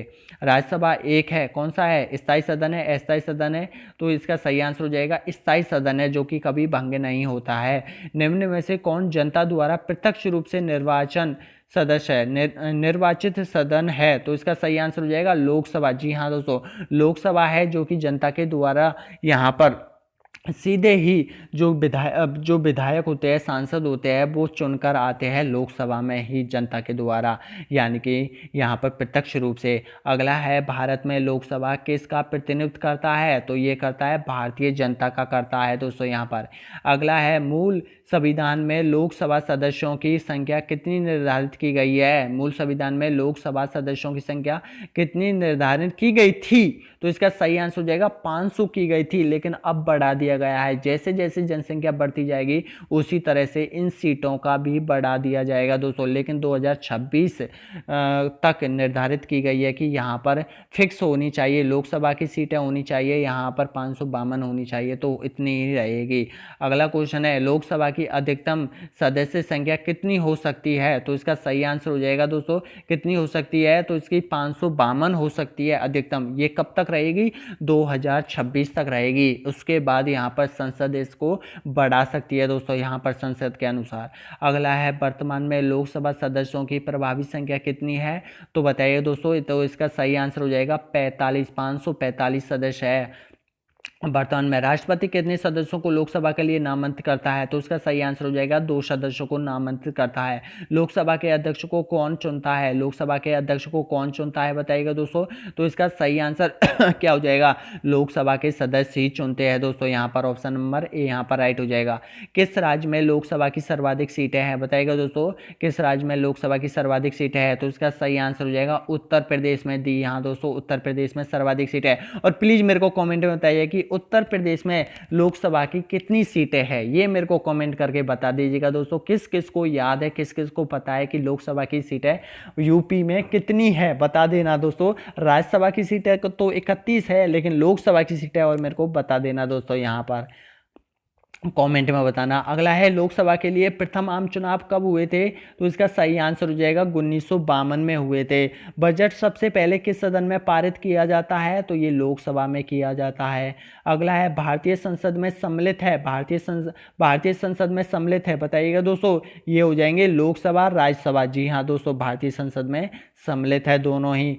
संसद का चुनाव संसद का चुनाव लड़ने के लिए प्रत्यक्ष को न्यूनतम आयु कितनी होनी चाहिए दोस्तों, तो इसका सही आंसर हो जाएगा दोस्तों यहाँ पर 25 वर्ष। जी हाँ दोस्तों, 25 वर्ष होना अति आवश्यक है। लोकसभा में राज्यसभा को किस आधार पर सीटें आवंटित होती है, बताइएगा दोस्तों, तो ये होती है जनसंख्या के आधार पर। जी हाँ दोस्तों, जनसंख्या के आधार पर सीटें आवंटित होती है। अगला है मंत्रिपरिषद किसके प्रसाद पर्यंत पर कार्य करती है, तो ये लोकसभा के प्रसाद पर्यंत पर कार्य करती है। अगला क्वेश्चन है भारत के प्रधानमंत्री नियुक्त होते हैं, मनोनीत होते हैं, निर्वाचित होते हैं या फिर चयन होते हैं, तो ये नियुक्त होते हैं। और ये नियुक्त किसके द्वारा किए जाते हैं, राष्ट्रपति के द्वारा किया जाता है। राष्ट्रपति द्वारा ही इसको शपथ ग्रहण कराई जाती है भारत के प्रधानमंत्री द्वारा, लेकिन सारी शक्तियों का उपयोग प्रधानमंत्री करता है। भारत के प्रधानमंत्री का पद, जी हाँ दोस्तों, भारत के प्रधानमंत्री का जो पद है वो संविधान द्वारा गठित किया गया है। जी हाँ दोस्तों, ऑप्शन नंबर ए यहाँ पर राइट हो जाएगा। अगला है प्रधानमंत्री को उसके पद की गोपनीयता की शपथ कौन दिलाता है, तो इसका सही आंसर हो जाएगा राष्ट्रपति दिलाता है। सामान्य प्रधानमंत्री होता है, तो ये कौन होता है, लोकसभा का यहाँ पर लोकसभा में बहुमत दल का नेता होता है। जी हाँ दोस्तों, लोकसभा में बहुमत दल का नेता होता है। ऑप्शन नंबर यहाँ पर सी राइट हो जाएगा दोस्तों। यहाँ पर बहुमत दल का नेता कौन होता है, तो ये प्रधानमंत्री होता है दोस्तों। यहाँ पर भारत में शक्तियों का प्रमुख उभरता केंद्र कौन है, तो ये प्रधानमंत्री हो जाएगा दोस्तों। डी ऑप्शन यहाँ पर राइट हो जाएगा। निम्नलिखित में से कौन लोकसभा का नेतृत्व करता है, तो ये प्रधानमंत्री लोकसभा का नेतृत्व करता है। अगला है योजना आयोग का अध्यक्ष होता है। देखिए दोस्तों, योजना आयोग या नीति आयोग का अध्यक्ष कौन होता है, तो इसका सही आंसर हो जाएगा प्रधानमंत्री होता है। अगला क्वेश्चन देख लीजिए, आमतौर पर भारत के प्रधानमंत्री होते हैं, लोकसभा का सदस्य होता है, बिल्कुल सही है। संघीय मंत्री परिषद का अध्यक्ष कौन होता है, संघीय मंत्री परिषद का अध्यक्ष होता है प्रधानमंत्री होता है दोस्तों। यहाँ पर अगला देख लीजिए, भारत का प्रधानमंत्री होता है सत्ता दल का अध्यक्ष होता है, हमेशा सत्ता दल का अध्यक्ष होता है, सत्ता दल का अध्यक्ष नहीं होता है, या इनमें से कोई नहीं, तो ये होता है सत्ता दल का अध्यक्ष होता है दोस्तों। बिल्कुल सही, भारत का प्रधानमंत्री सत्ता दल का अध्यक्ष होता है दोस्तों। यहाँ पर भारत के प्रधानमंत्री पद के लिए उम्मीदवारों की कम से कम कितनी उम्र होना अति आवश्यक है, तो ये 25 वर्ष दोस्तों। ये घुमा फिराकर पूछे जा रहे हैं दोस्तों यहाँ पर ये प्रश्न। अगला है प्रधानमंत्री को शपथ ग्रहण के लिए समय राज्यसभा का सदस्य थी या था, बताइएगा दोस्तों। प्रश्न अच्छे से पढ़ लीजिएगा। प्रधानमंत्री का शपथ ग्रहण करने के लिए उस समय राज्यसभा का सदस्य कौन थी, तो इसका सही आंसर हो जाएगा श्रीमती इंदिरा गांधी। श्रीमती इंदिरा गांधी यानी कि प्रधानमंत्री बनने से पहले वो राज्यसभा की सदस्य थी, और जो कि असम क्षेत्र से चुनकर आती थी। उसके बाद इसने क्या किया था, लोकसभा से चुनाव जीता था, और तब ये यहाँ पर यानी कि प्रधानमंत्री के पद पर बनी रही थी दोस्तों। यहाँ पर प्रधानमंत्री के पद पर बनी रही कौन, श्रीमती इंदिरा गांधी। अगला है अभी तक पद पर रहते हुए कितने प्रधानमंत्री की मृत्यु हो गई थी, तो 3 हो गई थी दोस्तों, पंडित जवाहरलाल नेहरू, इंदिरा गांधी और लाल बहादुर शास्त्री दोस्तों। इन तीनों प्रधानमंत्री के पद पर रहते हुए मृत्यु हो गई। अगला है संसदीय शासन प्रणाली सर्वप्रथम किस देश में विकसित हुई थी, तो देखिए दोस्तों, ये ब्रिटेन में हुई थी। संसदीय शासन प्रणाली सबसे पहले ब्रिटेन में हुई थी। भारत के प्रथम सिख प्रधानमंत्री कौन थे, तो ये हो जाएगा मनमोहन सिंह हो जाएगा। भारत के प्रथम सिख प्रधानमंत्री हो जाएगा मनमोहन सिंह हो जाएगा। प्रधानमंत्री पद पर सर्वाधिक समय तक कौन रहा था, तो ये रहा था पंडित जवाहरलाल नेहरू रहा था। प्रधानमंत्री पद पर सर्वाधिक समय तक कौन रहा था, पंडित जवाहरलाल नेहरू रहा था। यानी कि प्रधानमंत्री की नियुक्ति राष्ट्रपति करता है, यह किस अनुच्छेद में करता है, तो इसका सही आंसर क्या हो जाएगा, तो इसका सही आंसर हो जाएगा 75 में, 75 में करता है। अगला देख लीजिए, इंदिरा गांधी दूसरी अवधि के लिए प्रधानमंत्री कब बनी थी, तो इसका सही आंसर हो जाएगा 1980 से 1984 पर बनी थी दोस्तों, दूसरी बार प्रधानमंत्री बनी थी। प्रधानमंत्री का सामान्य मासिक वेतन होता है, बताइएगा दोस्तों, प्रधानमंत्री का सामान्य जो मासिक वेतन होता है वो 62,000 होता है दोस्तों यहाँ पर प्रधानमंत्री का। अगला देख लीजिए, सबसे कम समय तक रहने वाले भारत के प्रधानमंत्री का कार्यकाल, बताइएगा दोस्तों, वो मात्र 13 दिन तक रहा था। कौन रहा था बताइएगा दोस्तों, 13 दिन तक रहा था, तो अटल बिहारी। जी हाँ दोस्तों, अटल बिहारी एक समय में 13 दिन का कार्यकाल रहा था, फिर बाद में इसने अपना इस्तीफा दे दिया था, फिर से चुनाव लड़ा था और जीत कर आया था यहाँ पर लोकसभा में दोस्तों। यहाँ पर तो ये अटल बिहारी वाजपेयी थे दोस्तों। यहाँ पर भारत के एकमात्र प्रधानमंत्री जो कि लोकसभा में अपने कार्यकाल के दौरान उपस्थित नहीं हुए थे दोस्तों, बताइएगा लोकसभा में, तो ये हो जाएगा चौधरी चरण चौधरी चरण सिंह। कहने का मतलब है, जब यहाँ पर चौधरी चरण सिंह प्रधानमंत्री बने थे तो उस टाइम यहाँ पर सत्र नहीं चलते थे, संसद के सत्र चालू नहीं हुए थे, तो वहाँ पर कुछ ही टाइम के लिए ये प्रधानमंत्री बना और सत्र नहीं चले तो वो संसद यहाँ पर बंद रही थी दोस्तों यहाँ पर, तो इसलिए चौधरी चरण सिंह संसद का यहाँ पर उपस्थित नहीं हुए थे, इसलिए कहा जाता है संसद का मुंह नहीं देखा। किसने नहीं देखा? चौधरी चरण सिंह ने नहीं देखा। अगला है, देश के प्रथम महिला प्रधानमंत्री बनी थी, बताइएगा दोस्तों, तो ये इंदिरा गांधी बनी थी। देश की प्रथम महिला प्रधानमंत्री इंदिरा गांधी बनी थी। भारत का सबसे युवा प्रधानमंत्री कौन था? भारत का सबसे युवा प्रधानमंत्री था राजीव गांधी था दोस्तों यहाँ पर। अगला क्वेश्चन देख लीजिए, निम्न में से किस प्रधानमंत्री की मृत्यु पद पर रहते हुए नहीं हुई थी? बताइएगा दोस्तों, तो ये अटल बिहारी हो जाएगा दोस्तों यहाँ पर। अगला है, भारत के बाहरी ताशकंद समझौते के दौरान किस प्रधानमंत्री की मृत्यु हुई थी दोस्तों? तो इसका सही आंसर हो जाएगा लाल बहादुर शास्त्री की मृत्यु ताशकंद समझौते के दौरान हुई थी दोस्तों यहाँ पर। अगला है, राज्य की कार्यपालिका शक्ति किस में निहित होती है? राज्य की कार्यपालिका शक्ति किस में निहित होती है? राज्यपाल में, राष्ट्रपति में, मुख्यमंत्री में या फिर मंत्रिपरिषद में? तो इसका सही आंसर क्या हो जाएगा? तो इसका सही आंसर हो जाएगा राज्यपाल में होती है दोस्तों यहाँ पर। राज्य सरकार का कार्यकारी अध्यक्ष होता है, राज्य सरकार का कार्यकारी अध्यक्ष होता है दोस्तों यहाँ पर राज्यपाल होता है। भारतीय राज्यों में राज्यपाल की नियुक्ति कौन करता है? तो ये करता है राष्ट्रपति करता है दोस्तों यहाँ पर। अगला क्वेश्चन देख लीजिए, राज्यपाल अपना त्यागपत्र किसको देता है? तो ये राज्यपाल अपना त्यागपत्र देता है दोस्तों यहाँ पर, किसको देता है? तो ये राष्ट्रपति को देता है दोस्तों यहाँ पर। अगला है, निम्न में से किसको हटाने का प्रावधान संविधान में नहीं है? तो किसको हटाने का संविधान में नहीं है? तो इसका सही आंसर हो जाएगा गवर्नर को हटाने का प्रावधान संविधान में नहीं है। भारतीय संविधान के अनुसार राज्य का अधिवासी प्रधान होता है, तो ये राज्यपाल होता है दोस्तों यहाँ पर। ऑप्शन नंबर ए यहाँ पर राइट हो जाएगा। राष्ट्रपति किसकी सलाह पर किसके राज्य में राज्यपाल की नियुक्ति करता है? तो ये करता है दोस्तों यहाँ पर प्रधानमंत्री की नियुक्ति पर। जी हाँ दोस्तों, प्रधानमंत्री करता है कि उस राज्य में यहाँ पर राज्य का शासन विफल हो चुका है, तो इसलिए राष्ट्रपति से वो यहाँ पर मांग कर सकता है कि आप उस राज्य में राष्ट्रपति शासन लगा सकते हो दोस्तों यहाँ पर। तो ये प्रधानमंत्री करता है राष्ट्रपति से। अगला है, राज्य सरकार का संवैधानिक प्रमुख होता है, बताइएगा दोस्तों, राज्य सरकार का संवैधानिक प्रमुख कौन होता है? तो इसका सही आंसर हो जाएगा संवैधानिक प्रमुख होता है दोस्तों यहाँ पर, बिल्कुल सही है, राज्यपाल होता है दोस्तों यहाँ पर। अगला देख लीजिए, सामान्य रूप से राज्यपाल का कार्यकाल होता है, तो सामान्य रूप से राज्यपाल का कार्यकाल होता है वो 5 वर्ष के लिए राज्यपाल चुना जाता है। राज्यपाल राज्य में किस का प्रतिनिधित्व करता है? तो ये करता है राष्ट्रपति का प्रतिनिधित्व करता है राज्य में राज्यपाल। जम्मू कश्मीर के राज्यपाल कौन नियुक्त करता है? जो जम्मू कश्मीर का जो राज्यपाल है वो कौन नियुक्त करता है? ये भारत का राष्ट्रपति करता है। अगला क्वेश्चन देख लीजिए, उप राज्य प्रमुख की नियुक्ति कौन करता है? उप राज्य प्रमुख की नियुक्ति कौन करता है? तो ये करता है राष्ट्रपति ही करता है। अगला है, राज्यपाल अपने पद पर बना रहता है, तो ये बना रहता है 5 वर्षों के, राष्ट्रपति, बिल्कुल सही है दोस्तों। ऑप्शन में देखिए घुमा फिरा कर पूछा था दोस्तों, मैं भी इसमें कंफ्यूज हो गया। 5 वर्षों के लिए तो चुना जाता है, लेकिन अपने पद पर बना रहता है, यानी कि पद पर जो बना रहता है वो राष्ट्रपति के प्रसाद पर्यंत पर ही बना रहता है। देखिए दोस्तों, जल्दबाजी में मैं भी 1-2 क्वेश्चन को गलत कर रहा हूं दोस्तों यहाँ पर, तो आपको नहीं करना है। यहाँ पर देख लीजिए, यहाँ पर तो ये राष्ट्रपति के प्रसाद पर्यंत पर बना रहता है दोस्तों। यहाँ पर देख लीजिए दोस्तों, जल्दबाजी का हाल यही होता है दोस्तों यहाँ पर। अगला देख लीजिए, राज्यपाल को वेतन कितना मिलता है? अब बताइएगा दोस्तों, राज्यपाल को वेतन कितना मिलता है यहाँ पर? तो इसका सही आंसर हो जाएगा 3 लाख रुपये, नहीं 3,50,000 रुपये दोस्तों। देखिए दोस्तों, यहाँ पर 3,50,000 रुपये का वेतन मिलता है दोस्तों। यहाँ पर राज्यपाल को 3,50,000 रुपये का वेतन मिलता है। अगला है, जिला न्यायाधीशों में न्यायाधीशों की नियुक्ति किसके द्वारा की जाती है?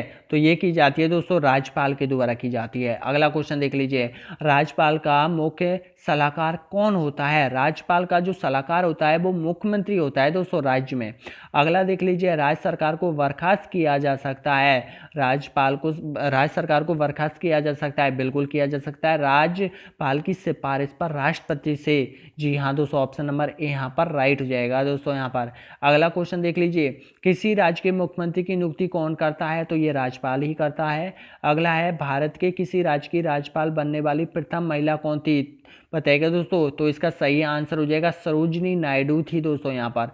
अगला है, राज्यपाल विधान सभा में आलंग भारतीय समुदायों को कितने व्यक्तियों को मनोनीत कर सकता है? तो इसका सही आंसर हो जाएगा एक व्यक्ति को मनोनीत कर सकता है दोस्तों राज्यपाल राज्य विधानसभा में। राज्यपाल को निम्नलिखित में से निम्नलिखित में से किस प्रकार की शक्ति प्रदान नहीं है? तो देखो, सैन्य और राजनायक की शक्ति प्रदान नहीं होती है राज्यपाल को दोस्तों यहाँ पर, और बल्कि सारी शक्ति प्रदान होती है, यानी कि दाह्य शक्ति होती है, कार्यपालिका शक्ति होती है, उपयुक्त में से कोई नहीं।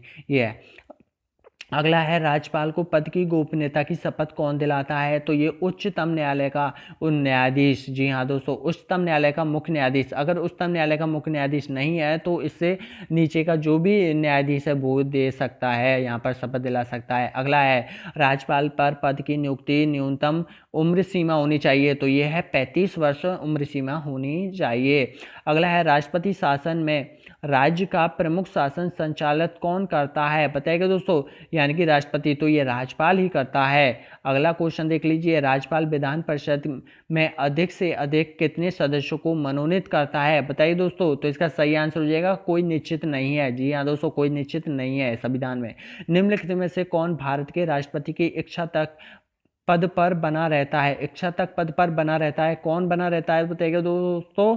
तो इसका सही आंसर हो जाएगा राज्यपाल। जी हाँ दोस्तों, राज्यपाल बना रहता है। राज्य के मुख्यमंत्री नियुक्त होते हैं, मनोनीत होते हैं, निर्वाचन होते हैं, चयनित होते हैं। तो इसका सही आंसर हो जाएगा नियुक्त होते हैं, और जो कि राज्यपाल के द्वारा नियुक्ति दी जाती है। किसको? मुख्यमंत्री को नियुक्ति दी जाती है। पहले तो ये विधायक रहता है, लेकिन विधायक दल है वो चुनता है कि हमारा जो मुख्यमंत्री है ये व्यक्ति होगा, तो उसको नियुक्ति कौन दिलाएगा? तो उसको नियुक्ति राज्यपाल दिलाता है, तो इसलिए इसको नियुक्ति कहते हैं। अगला है, मुख्यमंत्री की नियुक्ति किसके द्वारा की जाती है? तो ये राज्यपाल के द्वारा दी जाती है दोस्तों यहाँ पर। अगला है, मुख्यमंत्री की नियुक्ति संविधान के किस अनुच्छेद के तहत की जाती है? तो इसका सही आंसर क्या हो जाएगा? तो 163 के तहत की जाती है। बहुत बार एग्जाम में रिपीट हो चुका है। अगला है, सामान्य राज्यों के मुख्यमंत्री। जी हाँ दोस्तों, सामान्य राज्यों के मुख्यमंत्री विधानसभा में बहुमत दल का नेता होता है, विधानसभा में सदस्य होते हैं। तो इसका सही आंसर हो जाएगा विधानसभा में बहुमत दल का नेता होता है दोस्तों यहाँ पर। अगला क्वेश्चन देख लीजिए, राज्य के शासन का वास्तविक अध्यक्ष कौन होता है? राज्य के शासन का वास्तविक अध्यक्ष कौन होता है बताइएगा। तो इसका सही आंसर क्या हो जाएगा? तो इसका सही आंसर हो जाएगा मुख्यमंत्री। जी हाँ दोस्तों, देखिए गलत कर बैठा, देखिए जल्दबाजी में गलत कर बैठा दोस्तों, यहाँ पर ध्यान नहीं होता है, तो इसी तरह से गलत करके आप भी आ सकते हो। तो ये मुख्यमंत्री ही होता है, राज्य का शासन वास्तविक अध्यक्ष होता है वो होता है मुख्यमंत्री होता है दोस्तों यहाँ पर। अगला क्वेश्चन देख लीजिए, राजकीय मंत्रिपरिषद का निर्माण तथा प्रिय नेता कौन होता है? लोकप्रिय नेता, सॉरी दोस्तों, यहाँ पर लोकप्रिय नेता कौन होता है? तो ये होता है मुख्यमंत्री लोकप्रिय नेता होता है। राज्यपाल तथा मंत्रिपरिषद के बीच की कड़ी का काम मुख्यमंत्री ही करता है। अगला है, भारत के किस राज्य में सर्वप्रथम कोई महिला मुख्यमंत्री नियुक्त हुई थी? तो किस में हुई थी सबसे पहले? तो ये उत्तर प्रदेश में हुई थी दोस्तों यहाँ पर। अगला देख लीजिए, उत्तर प्रदेश की प्रथम महिला मुख्यमंत्री कौन थी? उत्तर प्रदेश की प्रथम महिला मुख्यमंत्री कौन थी? तो इसका सही आंसर हो जाएगा सरोजिनी नायडू नहीं था, सृष्टा कृपलानी था दोस्तों यहाँ पर। देख लीजिए, सृष्टा कृपलानी। जी हाँ दोस्तों, देखिए दोस्तों यहाँ पर सृष्टा कृपलानी हो जाएगा, डी ऑप्शन यहाँ पर राइट हो जाएगा, सृष्टा कृपलानी हो जाएगा। अगला क्वेश्चन देख लीजिए, भारत के किसी राज्य में मुख्यमंत्री पद पर नियुक्त होने वाली प्रथम दलित महिला कौन थी? तो ये मायावती थी दोस्तों यहाँ पर, दलित महिला। अगला देख लीजिए, राष्ट्रीय विकास परिषद की बैठक राज्य का प्रतिनिधित्व कौन करता है? मुख्यमंत्री, कैबिनेट, राज्यपाल या मुख्य सचिव? तो इसका सही आंसर हो जाएगा मुख्यमंत्री करता है दोस्तों राष्ट्रीय विकास परिषद। और राष्ट्रीय विकास परिषद का जो अध्यक्ष होता है वो प्रधानमंत्री होता है दोस्तों यहाँ पर, यानी कि इसका सही आंसर हो जाएगा मुख्यमंत्री। अगला है, राज्य विधानमंडल का ऊपरी सदन कौन सा होता है? तो इसका सही आंसर हो जाएगा विधान परिषद होता है। अगला क्वेश्चन देख लीजिए, भारत में राज्य विधान पालिका का उच्च सदन कौन सा है? बताइएगा दोस्तों। तो इसका सही आंसर हो जाएगा विधान परिषद हो जाएगा। अगला है, भारत के कितने राज्यों में विधानसभा और विधान परिषद स्थित है? तो बताइएगा दोस्तों। तो ये है यहाँ पर 7 राज्यों में हो जाएगी दोस्तों। ऑप्शन नंबर ए यहाँ पर राइट हो जाएगी, 7 राज्यों में हो जाएगी दोस्तों। अगला क्वेश्चन देख लीजिए, किस राज्य में विधान परिषद की सदस्य संख्या सर्वाधिक है? तो इसका सही आंसर हो जाएगा उत्तर प्रदेश। मैंने बताया था कि उत्तर प्रदेश सबसे आगे है। किसको समाप्त किया जा सकता है लेकिन भंग नहीं किया जा सकता है? तो ये विधान परिषद को यहाँ पर समाप्त किया जा सकता है लेकिन भंग नहीं किया जा सकता है। विधान परिषद का सदस्य होने के लिए कम से कम कितनी आयु सीमा होनी चाहिए? तो इसका सही आंसर हो जाएगा 30 वर्ष की आयु सीमा होना अति आवश्यक है। विधान परिषद का सभापति, जी हाँ दोस्तों, विधान परिषद का सभापति यहाँ पर, तो इसका सही आंसर हो जाएगा विधान परिषद के सदस्यों द्वारा अपने बीच में से चुना जाता है दोस्तों। यहाँ पर ऑप्शन नंबर ए यहाँ पर राइट हो जाएगा। निम्न में से किस राज्य में विधान परिषद नहीं है? तो ये उत्तराखंड में नहीं है दोस्तों, यहाँ पर सभी में है। अगला है, राज्य विधानसभा का गठन, राज्य विधानसभा का गठन किस अनुच्छेद के तहत किया जाता है? तो इसका सही आंसर हो जाएगा 170। जी हाँ दोस्तों, 170। अगला है, किसी राज्य की विधानसभा में अधिकतम कितने सदस्य हो सकते हैं? अधिकतम कितने सदस्य हो सकते हैं विधानसभा में? तो ये 500 सदस्य हो सकते हैं। अधिकतम कितने? 500 सदस्य हो सकते हैं दोस्तों वीडियो, अगर आप वीडियो देख रहे हैं, ये माना कि चलो 1 घंटे का वीडियो, तो वीडियो की प्लेबैक में जाओ और वीडियो की स्पीड को तेज कर लो, यानी कि बड़ा वाला वीडियो आप बहुत ही कम टाइम में कंप्लीटली उसको कर सकते हो दोस्तों। यहाँ पर अगर आप कुछ अच्छे से समझना है तो धीरे चलाओ, अगर यहाँ पर जल्द करना है वीडियो को तो आप तेज चला सकते हो दोस्तों। यहाँ पर प्लेबैक का बटन ऊपर दे रखा है।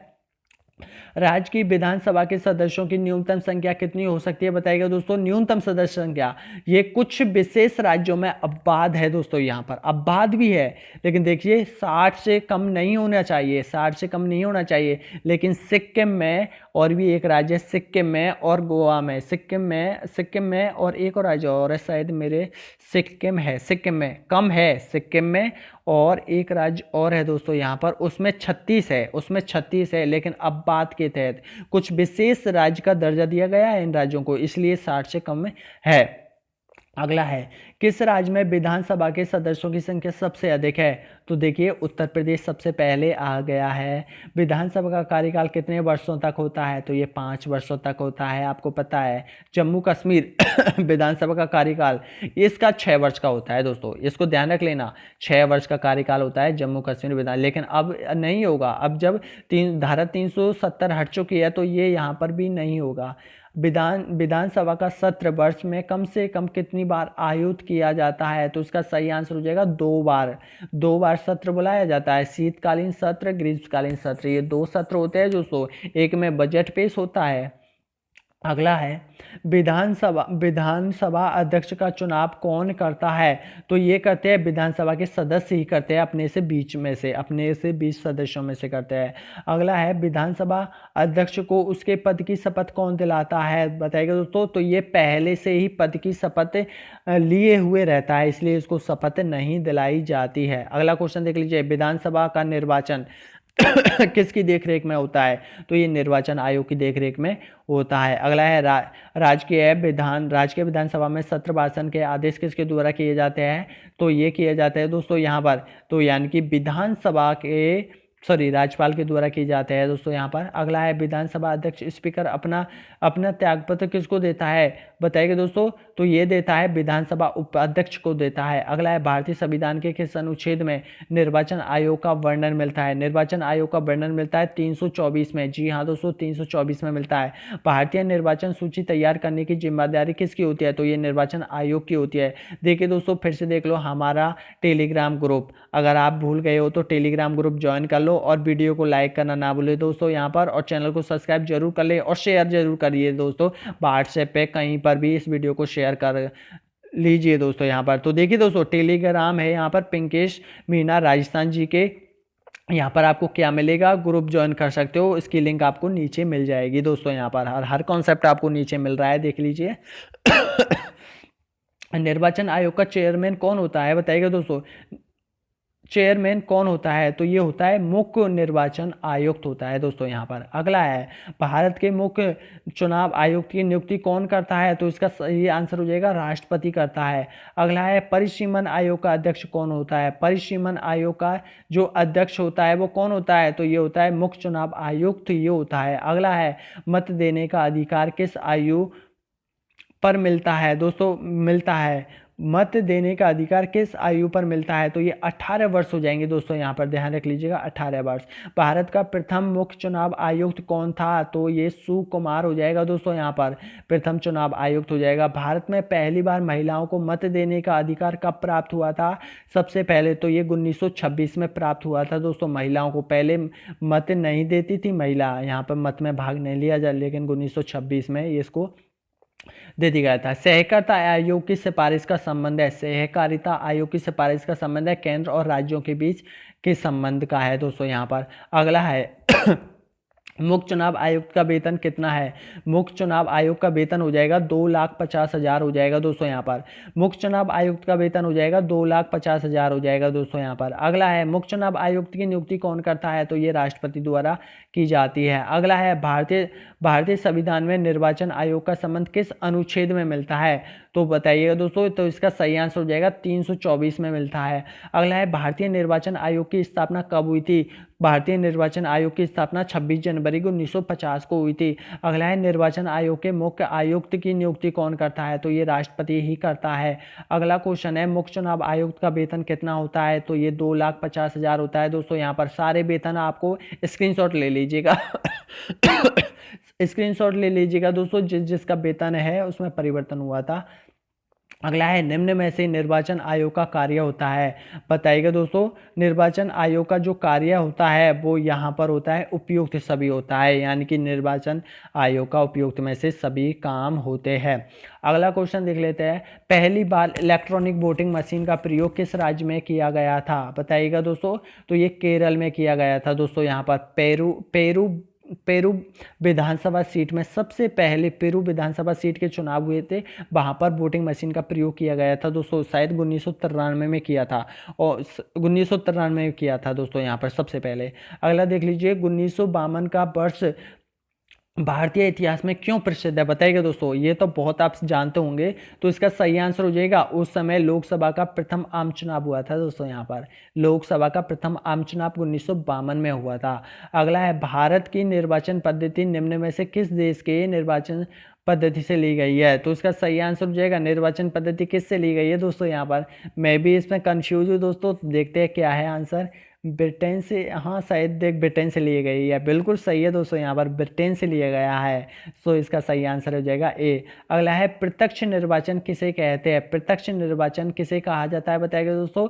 प्रत्यक्ष निर्वाचन कहा जाता है सीधे जनता के द्वारा प्रतिनिधित्व चुनना। जी हाँ दोस्तों, प्रत्यक्ष और अप्रत्यक्ष कहा जाता है। अभी आप देखिएगा दोस्तों, मैं बता रहा हूँ, प्रत्यक्ष को बोलते हैं, अभी जो मैं आपको ये क्यूज करवा रहा हूँ ये आपको यहाँ पर अप्रत्यक्ष रूप से करा रहा हूँ, और जब आप हमारे या ग्रुप को ज्वाइन कर लोगे और आप खुद ही क्यूज करोगे तो वो हो जाएगा यहाँ पर, यानी कि प्रत्यक्ष हो जाएगा दोस्तों, वो प्रत्यक्ष हो जाएगा। तो इस प्रत्यक्ष में भाग लेना स्टार्ट कर दो दोस्तों, ज्वाइन करो हमारे ग्रुप को और आ जाइए प्रत्यक्ष क्यूज करने के लिए दोस्तों। यहाँ पर ये होता है प्रत्यक्ष और अप्रत्यक्ष होता है दोस्तों। आगे देख लीजिए, यहाँ पर भारत में निर्वाचन सूची तैयार करने की जिम्मेदारी किसकी है, तो ये हो जाती है दोस्तों निर्वाचन आयोग की हो जाएगी। निर्वाचन आयोग का चेयरमैन कौन होता है, तो ये होता है मुख्य निर्वाचन आयुक्त होता है। परिसीमन आयोग का अध्यक्ष कौन होता है, तो ये होता है मुख्य चुनाव आयुक्त होता है। भारत में मतदान की आयु सीमा 21 वर्ष से घटाकर 18 वर्ष कब की गई थी, तो ये 1989 में की गई थी दोस्तों। ये राजीव गांधी के समय की गई थी, यानी कि पहले 21 थी, फिर बाद में 18 वर्ष कर दी गई है। मत देने का अधिकार किस आयु पर मिलता है? तो ये 18 वर्ष की आयु पर मिलता है। अगला देख लीजिए, भारत का प्रथम मुख्य चुनाव आयुक्त कौन था? तो ये सुकुमार सेन हो जाएगा दोस्तों यहाँ पर। अगला है, भारत के विभिन्न राजनीतिक दलों को राष्ट्रीय या क्षेत्रीय दल का दर्जा देने का अधिकार किसको है? तो ये चुनाव आयोग को हो जाएगा दोस्तों। पूरा वीडियो कंप्लीटली देखिएगा दोस्तों। बहुत बहुत धन्यवाद सभी को जो कि आप मेरे साथ बने हुए हैं दोस्तों। यहाँ पर इस वीडियो में आप यहाँ पर देख लीजिए, भारत के प्रथम आम चुनाव किस वर्ष हुए थे? तो ये 51 और 52 में हुए थे। प्रथम आम चुनाव हुए तो लोकसभा के चुनाव हुए थे। चुनाव के समय किसी चुनाव क्षेत्र में चुनाव प्रचार कब बंद करना होता है? तो ये होता है दोस्तों, यानी कि चुनाव समाप्त होने के 48 घंटे पहले। जी हाँ दोस्तों, चुनाव समाप्त होने के 48 घंटे पहले ही प्रचार समाप्त कर देना होना चाहिए। अगला है, निम्न में से किसका संबंध चुनाव आयोग से नहीं है? निम्न में से किसका संबंध चुनाव आयोग से नहीं है, बताइएगा दोस्तों। देखिए, तो यहाँ पर हो जाएगा दोस्तों, इसका सही आंसर हो जाएगा चुनाव की वैधता का निपटारा करना, चुनाव का बंटवारा करना, अधिसूचना जारी करना, यानी कि चुनाव शांतिपूर्वक। चुनाव की वैधता का निपटारा, जी हाँ दोस्तों बिल्कुल सही है। चुनाव की वैधता का निपटारा तो यहाँ पर न्यायालय में ही किया जा सकता है। तो इसका सही आंसर हो जाएगा सी ऑप्शन यहाँ पर राइट हो जाएगा दोस्तों। निर्वाचन आयुक्त अपना त्याग पत्र देता है, तो ये देता है राष्ट्रपति को देता है। अगला है, पंचायती राज विषय है, तो ये हो जाएगा राज्य सूची का विषय हो जाएगा। अगला क्वेश्चन देख लीजिए, संघ सूची, राज्य सूची, समवर्ती सूची, विस्तृत उल्लेख संविधान के किस अनुच्छेद में मिलता है? तो ये जो सूची होती है तो इसका किस में मिलता है? तो इसका सही आंसर हो जाएगा 7वीं अनुसूची में इसका उल्लेख मिलता है। अगला है, निम्न में से कौन सा विशेष संघ सूची के अंतर्गत समाविष्ट है? तो ये हो जाएगी जनगणना। जी हाँ दोस्तों, जनगणना हो जाएगी। भारतीय संविधान की कौन सी अनुसूची में क्षेत्रीय भाषाओं का उल्लेख मिलता है? तो ये 8वीं अनुसूची में मिलता है।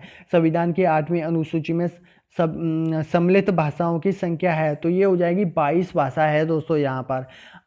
अगला है, भारत की राजभाषा कौन सी है? तो ये हिंदी हो जाएगी दोस्तों यहाँ पर। अगला है, किसी भाषा को किसी राज्य की भाषा के रूप में अंगीकार करने का अधिकार किसे है, बताइएगा दोस्तों। तो ये हो जाएगा राज्य विधानमंडल को है दोस्तों। यहाँ पर राज्य विधानमंडल को है जो कि भाषा को अंगीकृत करके राज्य भाषा का दर्जा दे सकता है दोस्तों यहाँ पर। अगला क्वेश्चन है, डोगरी भाषा किस राज्य में बोली जाती है? डोगरी भाषा है जो कि किस राज्य में बोली जाती है? तो ये है जम्मू कश्मीर में बोली जाती है दोस्तों यहाँ पर। एक बार फिर से वीडियो को लाइक कर दीजिएगा दोस्तों, यहाँ पर। अगला क्वेश्चन देख लीजिए, अगला है, भारत के किस राज्य में उर्दू को प्रथम राज्य का दर्जा दिया था? तो ये जम्मू कश्मीर में दिया था। भारत के संविधान के अंतर्गत कितने प्रकार की आपातकालीन व्यवस्था का विचार किया जा सकता है? तो ये 3 प्रकार की आपात, यानी कि 352, 356 और 360 ये आपातकाल के है दोस्तों। आपको पता है कि मैं इस वीडियो को कब बना रहा हूँ? टाइम क्या है? अभी टाइम जो चल रहा है वो रात के 12 बजे हुए हैं दोस्तों। मेरा मकसद है कि यहाँ पर आवाज़ नहीं होती है, यानी कि जो वातावरण होता है वो शांत होता है और यहाँ पर ना ही कोई डिस्टर्ब करने वाला होता है, और अच्छे से आपको इस वीडियो को मैं पूरा ही आपको कंप्लीट करा रहा हूं दोस्तों यहाँ पर। तो देखिए दोस्तों, भारत का राष्ट्रपति किस प्रकार के आपातकाल की घोषणा कर सकता है? बताइएगा दोस्तों। भारत का राष्ट्रपति, तो ये उपयुक्त सभी आपातकाल की घोषणा कर सकता है भारत का राष्ट्रपति। अगला है, संविधान के किस अनुच्छेद के तहत राष्ट्रीय आपातकाल की घोषणा राष्ट्रपति करता है? बताइएगा दोस्तों। तो इसका सही आंसर हो जाएगा, यानी कि क्या है, आपातकाल की घोषणा कर सकता है, यानी कि 352 के तहत कर सकता है। अगला क्वेश्चन है, देश में पहली बार राष्ट्रीय आपातकाल की घोषणा कब लागू की गई थी? तो दोस्तों यहाँ पर की गई थी 26 अक्टूबर 1962 को। जी हाँ दोस्तों, 26 अक्टूबर जब भारत और चीन का जब युद्ध हुआ था ना, तो उस समय भारत में पहली बार आपातकाल लगाया गया था। कब? 26 अक्टूबर 1962 को। अगला है, कुछ ही क्वेश्चन और बचे हैं दोस्तों यहाँ पर। और बहुत ही कम क्वेश्चन है, बहुत है और है, 5-6 क्वेश्चन और है बस दोस्तों, यहाँ पर बने रहिए। तो प्रथम बार राष्ट्रपति शासन किस राज्य में लागू किया था? प्रथम बार राष्ट्रपति शासन किस राज्य में लागू किया था? तो ये पंजाब में पंजाब में राष्ट्रपति शासन लागू किया था। जम्मू कश्मीर के मुख्यमंत्री के कार्य अवधि है, जम्मू कश्मीर के मुख्यमंत्री की कार्य अवधि है तो ये 6 वर्ष हो जाएगी दोस्तों। यहाँ पर किस राज्य का संबंध धारा 370 से है? तो ये जम्मू कश्मीर से है। भारत के किस एक संघ राज्य का अपना उच्चतम न्यायालय है? तो ये दिल्ली का है। भारत में संघ राज्यों का प्रशासन होता है, भारत में संघ राज्यों का प्रशासन होता है, वो किसके हाथ होता है? तो ये होता है प्रशासक द्वारा, राष्ट्रपति द्वारा। तो इस भारत में संघ राज्यों का प्रशासन होता है राष्ट्रपति द्वारा। ये हो जाएगा दोस्तों, ये राष्ट्रपति द्वारा, बिल्कुल सही है, ये ऑप्शन यहाँ पर राइट हो जाएगा। अगला है केंद्र शासित प्रदेश का किसका शासन होता है? केंद्र शासित प्रदेश का किसका शासन होता है? तो राष्ट्रपति द्वारा नियुक्त प्रशासन का होता है दोस्तों। यहाँ पर अगला क्वेश्चन है, प्रथम बार राज्य भाषा का आयोग का गठन किया गया था? तो कब किया गया था? 1955 में किया गया था दोस्तों। यहाँ पर अगला है, भारत का राष्ट्रीय प्रतीक सारनाथ संविधान में कब अपनाया गया था? बताइए दोस्तों, सारनाथ कब अपनाया गया था? तो इसका सही आंसर क्या हो जाएगा? तो इसका सही आंसर हो जाएगा 26 जनवरी 1950 को सारनाथ अपनाया गया था। देखिए दोस्तों, जल्दबाजी में मैं भी बहुत क्वेश्चन गलत कर गया हूं दोस्तों। जल्दबाजी में आपको कुछ भी नहीं पढ़ना है, कभी भी जल्दबाजी नहीं करनी है दोस्तों। यहाँ पर भारतीय राष्ट्रीय गंगा नदी को कब राष्ट्रीय घोषित किया गया है? तो इसका सही आंसर हो जाएगा 2008 में। जी हाँ दोस्तों, 2008 में घोषित किया गया था। अगला है, राष्ट्रगान को संविधान का सभा ने कब स्वीकार किया गया था? तो ये 24 जनवरी 1950 को। भारत का राष्ट्रीय जलीय जीव कौन सा है? तो गंगा डॉल्फिन हो जाएगा। भारत का राष्ट्रीय वृक्ष कौन सा है? तो ये बरगद हो जाएगा। अगला है, संविधान सभा ने राष्ट्रीय ध्वज को कब अपनाया? तो 22 जुलाई 1947 को अपनाया था। वित्त आयोग का गठन का प्रावधान किसे दिया गया है? तो ये दिया गया है राष्ट्रपति को दिया गया है।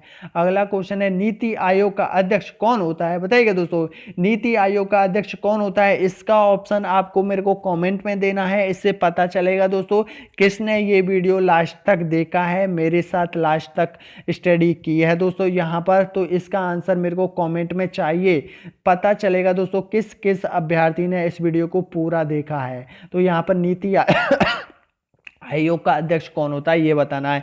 तो आपका पूरे 300 प्रश्न आपके कंप्लीटली हो चुके हैं दोस्तों। यहाँ पर 300 प्रश्न हमने कंप्लीटली कवर कर लिया है दोस्तों। आपका संविधान कंप्लीटली हो चुका है, अब आपको डरने की जरूरत नहीं है।